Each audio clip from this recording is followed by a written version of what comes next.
Like and subscribe right now, or you're going to have terrible luck for the next week. The machine that made the first successful flight in a heavier-than-air powered aircraft may be the most important airplane of all time. But don't forget, the Wright brothers achieved an unprecedented level of airmanship and marketing that went far beyond those first few minutes aloft on the beaches of Kitty Hawk. The Wrights' use of wing warping to achieve bank, in coordination with yaw from the rudder, allowed their craft to be properly controlled. This concept is still used on virtually every plane in the air today. However, the aircraft on today's list are anything but ordinary. Here are 10 of the most incredible airplanes in the world. Number 10. The Voyager. Okay, well, listen to her. I need to hear. The brainchild of the burger out on the Voyager was built for one purpose, and one purpose alone: to fly non-stop and unrefueled around the world. Not only is the twin-boom carbon fiber and Kevlar airplane undeniably cool, it also is undoubtedly one of the most remarkable aviation machines to ever soar in the skies. The thing is though, the Voyager almost didn't do what it was built to do. With a payload-to-weight ratio of about 5 times its own empty weight, the Voyager, which was piloted by Bert's brother Dick and Gianna Yeager, scraped its fuel-laden wings on the concrete runway. This was one terrifying incident over at Edwards Air Force Base in California, and this was at the very beginning of its journey. However, it did get up, and Rutan and Yeager spent the next 9 days in the air cruising around 100 knots, maneuvering around bad weather and even a typhoon in a cramped cockpit. It must have been a pretty claustrophobic and a pretty harrowing experience for the two people there. However, the duo successfully landed back at Edwards and took their rightful place in the aviation history books alongside the likes of the Wright brothers, Charles Lindbergh and Amelia Earhart. Before moving to the next number, we just want a small favor from you. Like this video and subscribe to our channel. Press the bell icon and get 1 week good luck for you. Try this, it really works. Number 9. The Rutan Boomerang. Another creation by Burt Rutan, the Boomerang draws a crowd due to its innovation, unmatched performance, and honestly unusual appearance. The airplane was developed to create a safe and efficient twin-engine aircraft. It is true that traditional twin-engine aircraft are considered safer than single-engine ones because the second engine offers redundancy. But if an engine were to fail at a critical time, such as takeoff, the second engine actually is a detriment rather than an advantage. The Boomerang was designed to have an asymmetric design, quite the departure from the traditional symmetric design of all airplanes of the time. All the asymmetry is there to eliminate the problems experienced by traditional twin-engine planes during an engine failure. If an engine were to fail in the Boomerang, the pilot doesn't need to do much to maintain control. The airplane would simply continue flying straight. For that enhanced safety, the Boomerang doesn't sacrifice capability. According to Rotten himself, even though it is just a 4-cylinder Lycoming, it cruises at 260 knots and has a range of 1,800 nanometers. That is heads above any other general aviation airplane in terms of its performance and its significance. Number 8. The Super Guppy. The Airbus Beluga, the Boeing Dreamlifter, the Antonov, and the An-225, these are the names of some of the largest aircraft in the world. Designed to carry extremely large cargo, such as parts of other planes and also vehicles. But none of them would have existed if it weren't for a lesser-known series of planes that first flew in the 1960s. These planes helped America win the space race, and they're called the Super Guppy. At first glance, this whale, the plane barely looks like it needs a pair to maintain enough lift to stay airborne, much less serve as a workhorse for cargo transport. But since the 1960s it's played a vital role in hauling precious cargo for NASA's space missions across the globe. It was also used to deliver materials using the Apollo and Gemini missions, among countless others.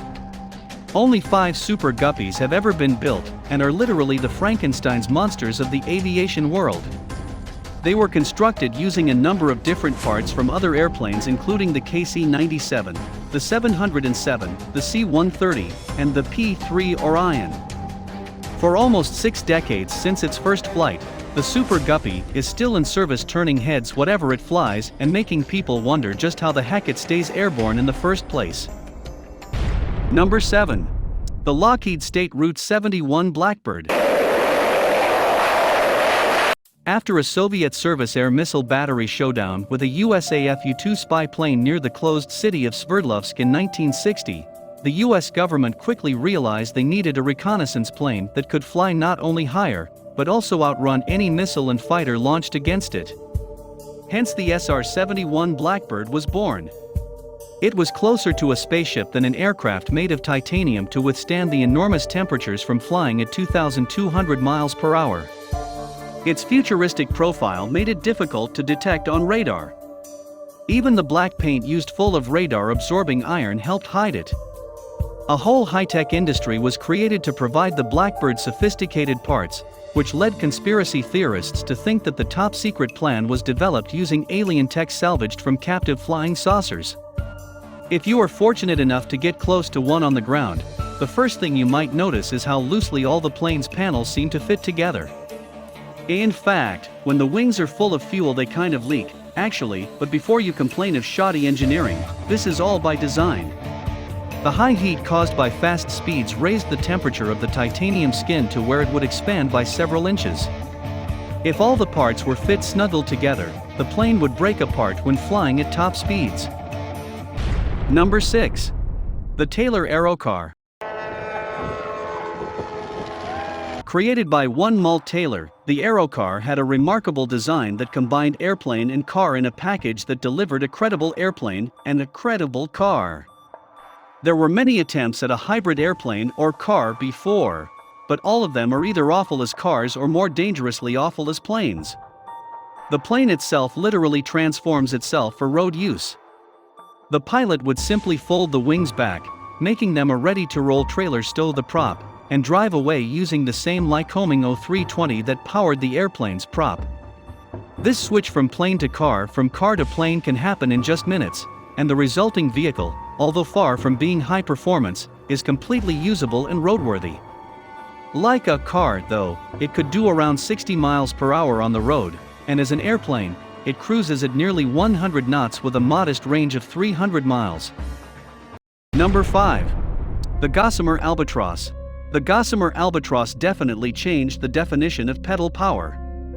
Because on June 12, 1979, it with Brian Allen as a pilot, became the first human-powered aircraft to fly across the English Channel.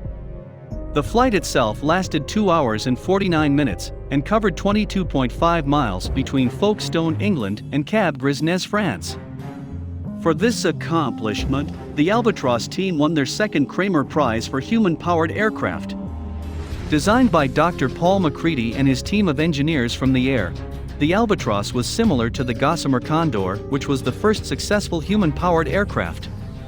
The Albatross is built mostly out of carbon fiber too, being covered with clear mylar, making it lightweight by aircraft standards, tipping the scales at only about pounds. The design was remarkable because it left no room for error. While Allen probably would have survived a crash at the craft's top speed of just over 15 miles per hour, the design had to allow the cyclist to also pilot the plane. Number 4. The Messerschmitt ME 163 Comet. One of the most remarkable of the Wunderwaffen, or wonder weapons produced by Nazi Germany during the Second World War. The Messerschmitt ME 163 Comet holds the distinction of being the first and only tails rocket-powered interceptor to see operational service. While it may have had little effect on the outcome of the war, it still cemented its name in aviation history. Well, I mean, just look at it. Have you ever seen a jet without a proper tail? The 163, fueled by an explosive blend of liquid chemicals, would take off under its own power from a sled that was jettisoned as soon as it rotated. With mere minutes of flight endurance, the 163 would literally rocket skywards at speeds greater than any Allied S-4 plane at the time. It was so fearless that it even went after flying fortresses despite having minimal weaponry with which to attack.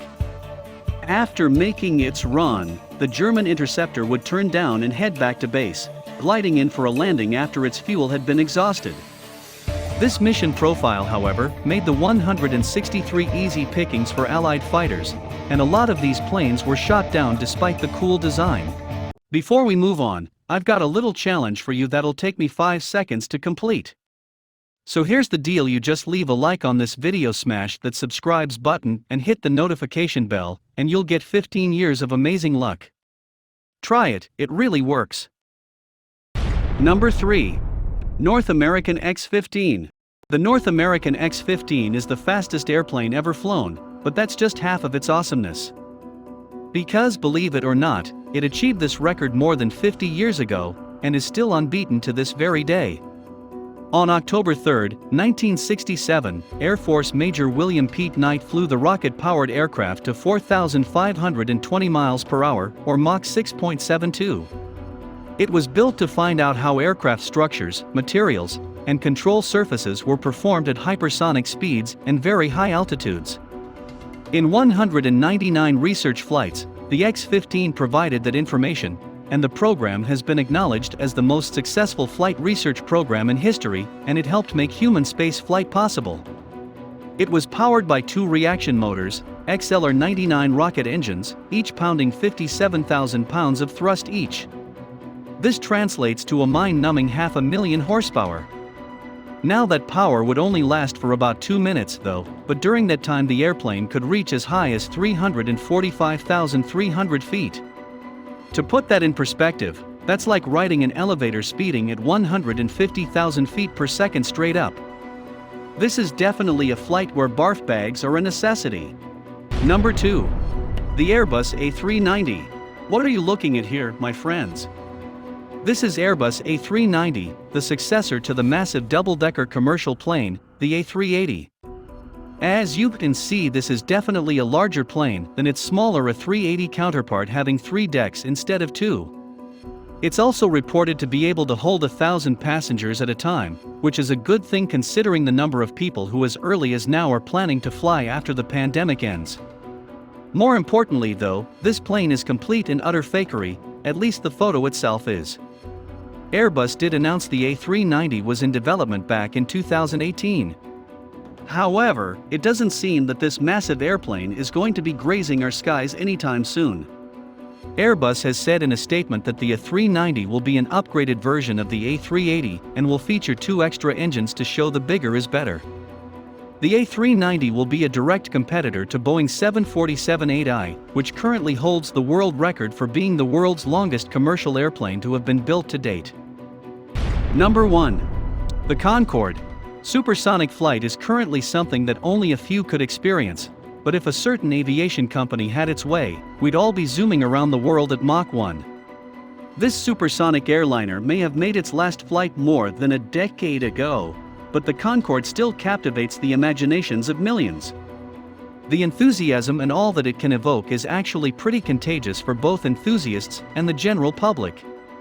Developed by a joint venture of France and Britain, Concorde's development dates back to the 1950s and 60s as the 2 countries looked to become the new innovators in the aviation industry by developing what they saw as the future of aviation: supersonic transport.